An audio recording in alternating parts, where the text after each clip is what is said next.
Bonjour, pour la capsule d'aujourd'hui, ce que je vais partager, ce n'est pas une explication médicale, mais je vais parler de la leucémie. On m'a fait une petite demande, donc je réponds à la demande.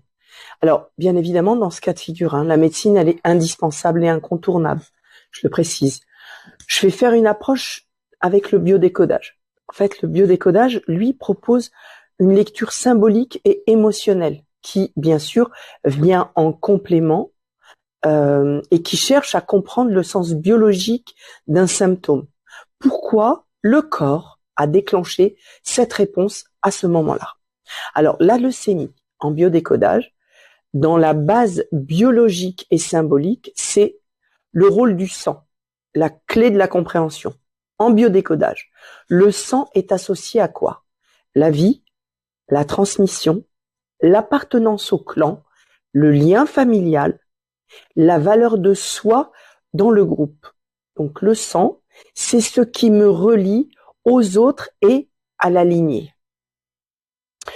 La leucémie, en lecture symbolique, elle touche la moelle osseuse, là où se fabriquent les cellules du sang. Donc, en biodécodage, ça renvoie à quoi? À un conflit profond de survie, un sentiment de menace vitale. Alors, réel ou symbolique, attention. Donc, c'est une atteinte au socle identitaire. La question, c'est, ai-je le droit d'exister tel que je suis dans mon clan, ma famille, mon système? Les conflits émotionnels qui sont fréquemment observés. Bien sûr, encore une fois, j'émets que des hypothèses de travail. Ok? Ce ne sont pas des certitudes, mais des pistes récurrentes observées en biodécodage avec les différentes personnes qu'on a pu accompagner. Il y a le conflit de dévalorisation, vital en fait. Se sentir inutile, en trop ou sans valeur. L'impression de ne pas être reconnu dans sa place, à sa juste place. Alors le sentiment profond aussi de je n'ai pas ma place, je ne compte pas. Le corps, lui, tente alors de produire plus de cellules comme pour compenser symboliquement un manque de valeur. Donc le conflit, il est souvent lié au clan ou à la lignée. Il y a aussi, on peut retrouver les loyautés familiales inconscientes, les secrets, les drames, les morts précoces, les exclusions. Il y a une charge transgénérationnelle qui peut être lourde. Alors le sang porte la mémoire du clan. La leucémie peut symboliser un conflit non résolu dans la lignée.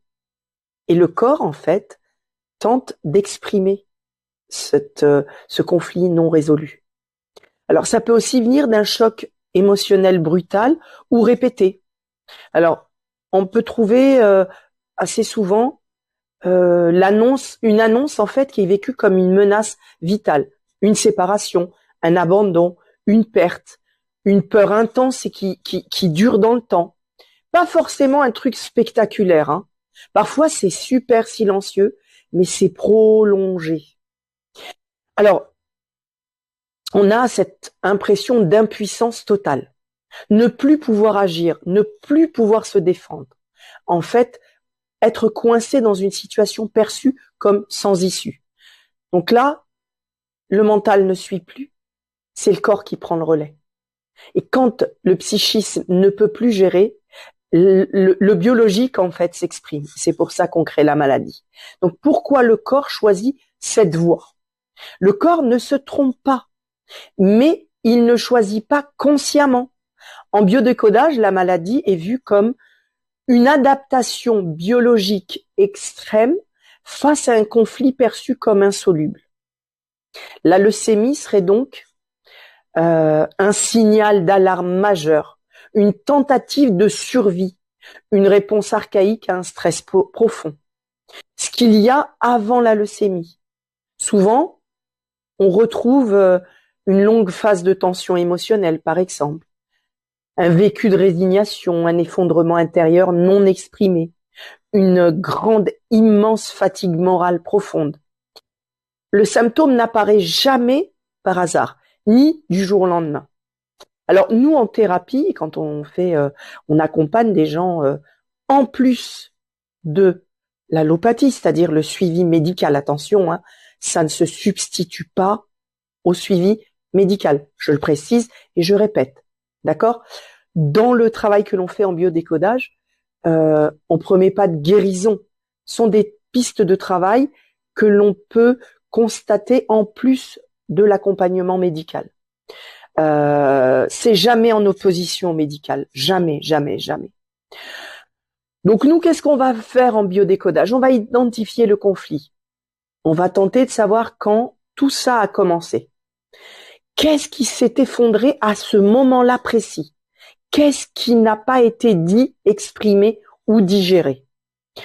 Ensuite, on va travailler la place et la valeur personnelle. Ai-je le droit d'exister? Quelle est ma place dans ma famille? Quelles attentes pèsent sur moi? On va aussi pouvoir explorer le transgénérationnel. Y a-t-il eu des morts précoces, des exclusions, des secrets lourds? Et on va tenter de réconcilier l'identité et le corps, ce qui va redonner du sens.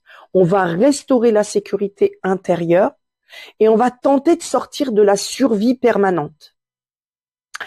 Je pourrais dire en message de clôture de ce que je viens de vous exposer, c'est que le biodécodage, ne remplace jamais la médecine. Jamais. Il propose une clé de compréhension supplémentaire pour redonner du sens, apaiser le psychisme et accompagner la personne dans le chemin de conscience et de reconstruction intérieure. Voilà, j'espère que j'ai pu apporter un peu de lumière, un point de vue thérapeutique avec le biodécodage sur cette maladie qui touche beaucoup, beaucoup de gens et qui, bien évidemment, a besoin d'un suivi médical, je le répète et je le répéterai. J'ai apporté juste une petite lumière sur quelque chose qui peut être aussi lié à de l'émotionnel. Voilà. Faites-en bon usage et tentez peut-être de la partager à des gens qui sont concernés. Ça peut aussi leur permettre d'avoir une vision autre de cette fameuse maladie qu'est la leucémie. Merci à vous.